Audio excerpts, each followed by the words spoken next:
Bonjour Gérard Haraud. Bonjour. Merci d'être mon invité ce matin. Ancien ambassadeur de France aux États-Unis et ancien ambassadeur de France en Israël, ancien représentant de la France également à l'ONU. Votre dernier livre, Israël, le piège de l'histoire, est paru l'an dernier aux éditions Talendier. Et on a beaucoup de sujets à voir avec vous ce matin, Gérard Haraud, à commencer évidemment par ce qui s'est joué hier à la Maison-Blanche. Plusieurs rencontres entre Emmanuel Macron et Donald Trump, au terme desquelles s'est tenue cette conférence de presse très dense que vous allez nous aider à décrypter. Mais d'abord, ce qu'il faut retenir ce matin à l'échelle de l'histoire, est-ce que c'est que depuis 3 ans, on n'a jamais peut-être été si proche de la fin de la guerre ? Vous savez, 3 ans, c'est 1917, pour 3 ans de la Première Guerre mondiale, une guerre épuisante. Les Ukrainiens se défendent courageusement, mais leur pays est ravagé. Et il y a aujourd'hui une évidence, hélas, mais les Ukrainiens ne récupéreront pas les territoires qu'ils ont perdus. Et donc, le moment est sans doute venu de dire... arrêtons les combats. Et la proposition de Donald Trump, en elle-même, n'est pas une proposition absurde, une sorte d'armistice sur les lignes de front et des garanties de sécurité données à ce qui restera de l'Ukraine pour que l'Ukraine reste un pays indépendant. Vous évoquez la guerre de 14-18-17 il y a quelques instants, et ça, évidemment, ça m'amène à ces mots d'Emmanuel Macron hier qui dit nous avons déjà connu des accords de paix qui n'étaient finalement que des cessez-le-feu. Alors lui faisait référence aux accords de Minsk, mais à l'issue des échanges d'hier, pour bien comprendre, et vous êtes un diplomate aguerri, on parle de faire taire les armes momentanément, on parle bien de paix, d'une paix durable. Tout le monde parle de paix durable, mais je dois reconnaître que personnellement, en tant que diplomate, je ne vois pas comment on pourrait avoir un traité de paix, parce que les Russes ont annexé 4 provinces de l'Ukraine, et ils n'en occupent que 2, et ils n'accepteront pas de traité de paix sans avoir les 2 qui n'ont pas occupé. Évidemment, les Ukrainiens ne vont pas les céder. Donc je pense qu'il est normal que l'on parle, tout le monde dit la paix, mais je pense que le vrai objectif, ce sera sans doute un armistice, comme on le connaît en Corée. Et l'armistice en Corée, il tient depuis 1953. Vous êtes mesuré ce matin, Gérard Haraud. Le président l'était aussi hier. Enfin, on sentait dans ses propos qu'il était moins enthousiaste, ou en tout cas qu'il attendait plus de garanties, notamment de garanties de sécurité pour l'Ukraine, pour s'assurer précisément de cette paix pérenne. Pourquoi autant de prudence ? Est-ce que c'est parce qu'on ne sait pas exactement ce que Donald Trump a en tête ? Le détail de ce deal, de cet accord qu'il s'apprête à signer, dit-il, dans les semaines prochaines avec l'Ukraine, ou est-ce que c'est parce qu'on sait ce qu'il y a dedans et que les garanties n'y sont pas, les garanties de sécurité, pour s'éviter à l'avenir de nouvelles incursions russes sur territoire européen ? Je pense que d'abord, comme tous les Européens, le président de la République et les Ukrainiens, le président de la République est quand même inquiet par les signaux qui sont envoyés par les États-Unis. Hier, ce qui est quand même sans précédent dans l'histoire, à l'Assemblée générale des Nations Unies, les États-Unis, mais vous vous rendez compte, ont voté avec la Russie, la Corée du Nord, l'Érythrée, le Nicaragua, contre tous leurs alliés occidentaux, et ont refusé de qualifier la Russie d'agresseur de l'Ukraine.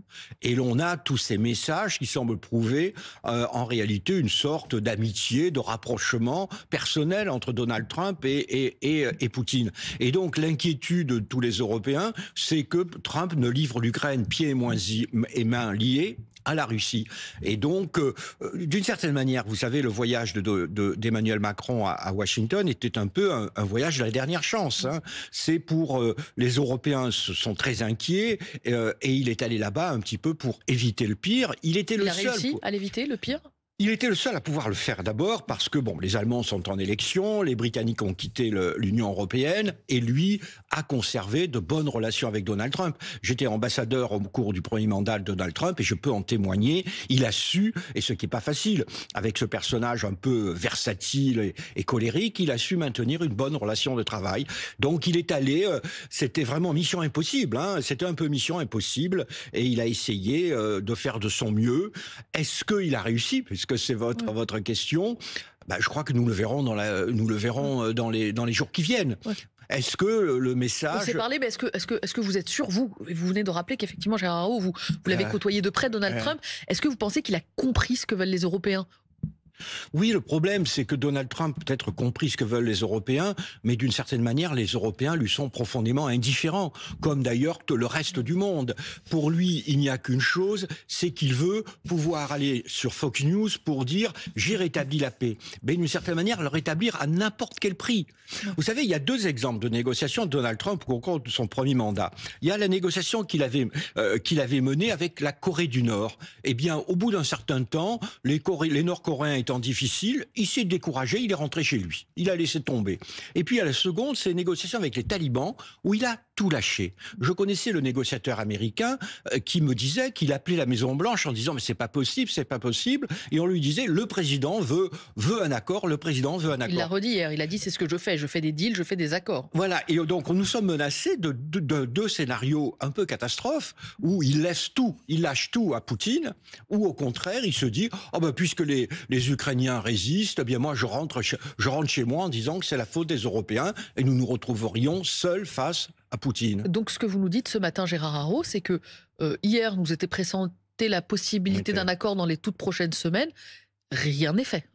Rien n'est fait, mais il peut y avoir un accord dans les semaines ou dans les mois qui viennent. Tout dépendra de Poutine. Au fond, la question, et c'est ça qui est terrible, c'est maintenant lui qui a Poutine. repris la main. C'est lui qui a repris la main.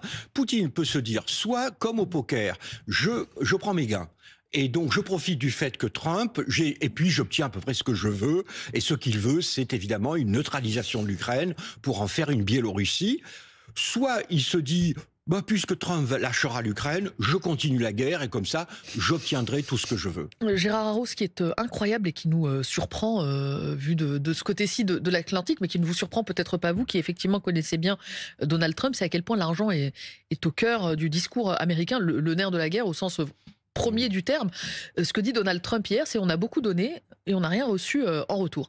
Est-ce que ce n'est que déclamatoire ou est-ce que c'est une donnée qu'il faut avoir en tête? Est-ce que c'est une donnée structurante de la prise de décision de Donald Trump? Ah oui, Donald Trump est un homme d'affaires et donc ce n'est pas que du discours. C'est un véritable, non, c'est pas du tout du discours, c'est un véritable racket. Il faut se mettre à la place des Ukrainiens. Les Ukrainiens qui se battent depuis 3 ans et là d'un seul coup, un de leurs soutiens, mais leur soutien principal, leur met le couteau sous la gorge. Vous dites ça parce que Donald Trump dit il faudra nous payer en retour à travers les terres rares dont dispose l'Ukraine, un certain nombre de minerais qui sont utiles, notamment pour la tech. Et non seulement il dit ça, mais en plus il dit ça en donnant un chiffre 500 milliards, c'est quand même 3 fois l'aide effective qui a été versée par les États-Unis. Et donc vous avez des Ukrainiens pris à la gorge, et donc Zelensky essaye de tirer quelque chose de positif de ça en disant d'accord, d'abord pas pour 500 milliards évidemment, je vais pas, dit-il très justement, endetter les Ukrainiens pour 10 générations, mais nous voudrions avoir en échange une garantie de sécurité de la part des États-Unis.